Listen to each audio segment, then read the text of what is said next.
Do I have weakness? I am nothing but weakness. I'm not naturally strong or fast or flexible. I'm certainly not the smartest person in the world. I get emotional over stupid things. I eat the wrong foods. I don't sleep enough. I procrastinate and I waste time. I care too much about meaningless things and not enough about important things. My ego is too big.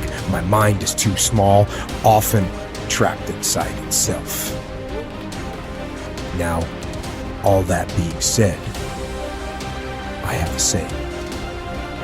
A person's strength is often their biggest weakness, but their weaknesses can become strengths. Success, guys, a very, very lonely road, man. Along that road, you're not going to see too many friends. You see your shadow most often. You got to trust in the heart of hearts. Inside what you're doing, what you believe in is a worthy cause, a winnable fight. I wish I could tell you you're tired, go take a break. I wish I could tell you tired, rest for a year. I wish I could tell you that it's gonna get easier. I wish I could tell you it's gonna get easier. I wish I could tell you that if you just keep going, it's gonna get lighter. I dare you to take a stand today to say no more. I will no longer accept this for my life. I dare you to take action today. I dare you to write your goals down and get someone to hold you accountable. I dare you to hold yourself accountable.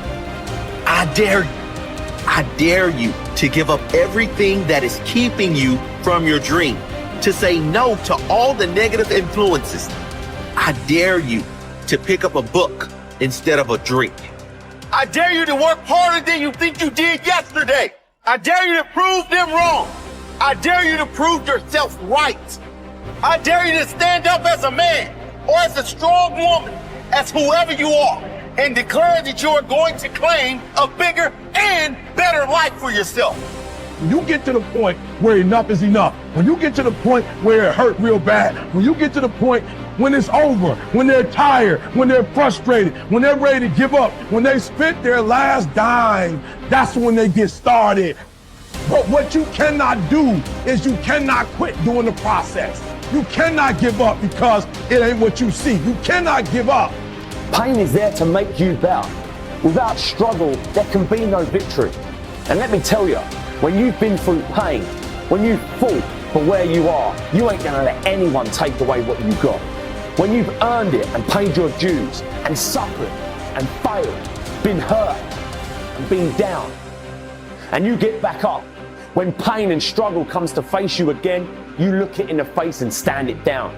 Because you've been through too much. You're too strong now. Everything that has happened to you up until this point has made you who you are. And it will continue to mold you into who you will be. How do you overcome the suffering of life? Is be a better person. That's how you do it. Well, that's hard. It takes responsibility. And I think, if you said to someone, you want to have a meaningful life? Everything you do matters. That's the definition of a meaningful life. But everything you do matters. You're going to have to carry that with you. Or do you want to just forget about the whole meaning thing and then you don't have any responsibility because who the hell cares? That you can wander through life doing whatever you want, gratifying impulsive desires for how useful that's going to be. And you're stuck in meaninglessness, but you don't have any responsibility. Which one do you want? Well, ask yourself, which one are you pursuing? And you'll find very rapidly that it isn't the majority of your soul that's pursuing the whole meaning thing, because, well, look what you have to do that. You have to take on the fact that life is suffering. You have to put yourself together in the face of that. It starts with yourself, man. You gotta start diving into those things that you're afraid of. You don't gain confidence by going to the spot that makes you feel good. It's gonna be a false reality. And the second life gives you that challenge, all you want to do is go back to what made you confidence, or what gave you confidence, is that happy spot. Now, what gives you confidence, what gave me confidence, was spending years at a kitchen table trying to learn how to read and write on my own, realizing I can't learn the way you learn. I can't, but I can learn. What gives you confidence, not being afraid It's overcoming the fear. I used to stutter severely bad. So right now, I don't know how many people are gonna watch this. You know what gives me confidence? Is knowing I no longer care if I sit here and start stuttering again. That's what gives me confidence, is facing these things, overcoming them. And maybe not overcoming them every day, but facing them. And facing and facing. Pretty soon like this, oh man, this is where it's at. It's not in that comfort zone.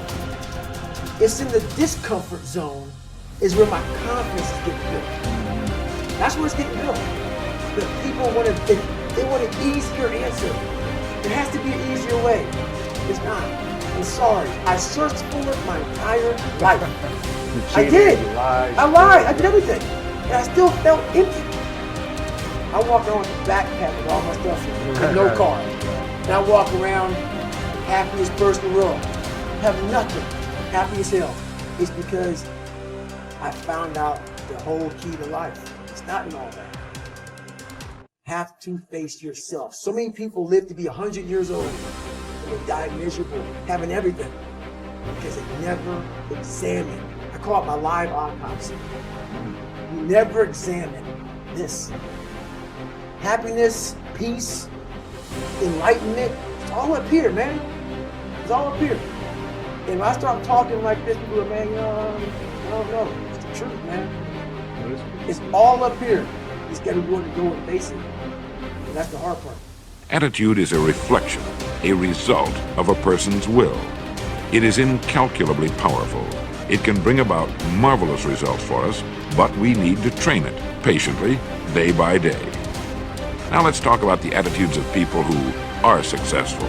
The top 5% of the people who go sailing through life from one success to another and who, even when they fail at something, shrug it off and head right out again. No matter who the person is or what he does, men and women in sales, business executives, people in all the professions, wives and mothers, students, top people in the armed forces, public servants, men and women in the service of religion, working men and women in all fields of endeavor. Wherever you find a person doing an outstanding job and getting outstanding results, you will find a person with the right kind of attitude. These people take the attitude toward themselves that they can accomplish what they set out to accomplish, that there's no good reason on earth why they can't be competent, successful. They have a healthy attitude toward themselves and, as a result, toward life and the things they want to accomplish. And because of this, they achieve some remarkable things, and they come to be called successful, outstanding, brilliant, lucky, and a lot of other things. They're quite frequently no more brilliant or outstanding than the majority of the people by whom they're surrounded. But they did develop the right attitude, and they found their accomplishments not too difficult, and many times surprisingly easy, simply because it seems that so few are really trying, really believe in themselves. Successful people come in all shapes and sizes and in widely varying degrees of intelligence, background, and so on. But they all have one thing in common. They expect more good out of life than bad. They expect to succeed more than they fail. If you want something worthwhile, take the attitude that there are a lot more reasons why you can have it than there are that you cannot, and set out to earn it. Go after it, work at it, ask for it, and 9 times out of 10, you'll get it. Our environment is really a mirror of our mental attitude. If we don't like our environment, we have to change our attitude first. Your ability and willingness to discipline yourself to accept personal responsibility for your life are essential to happiness, health, success, achievement, and personal leadership. Accepting responsibility is one of the hardest of all disciplines, but without it, no success is possible. The failure to accept responsibility and the attempt to foist responsibility for things in your life that make you unhappy onto other people, institutions, and situations completely distort cause and effect, undermine your character, weaken your resolve, and diminish your humanity. They lead to making endless excuses. There is a direct relationship between the acceptance of responsibility and the amount of personal control you feel you have over your life. This means that the more you accept responsibility, the greater sense of control you experience. There is also a direct relationship between the amount of control you feel you have and how positive you feel. The more you feel that you have a high sense of control in the important areas of your life, the more positive and happy you are in everything you do. When you accept responsibility, You feel strong, powerful, and purposeful.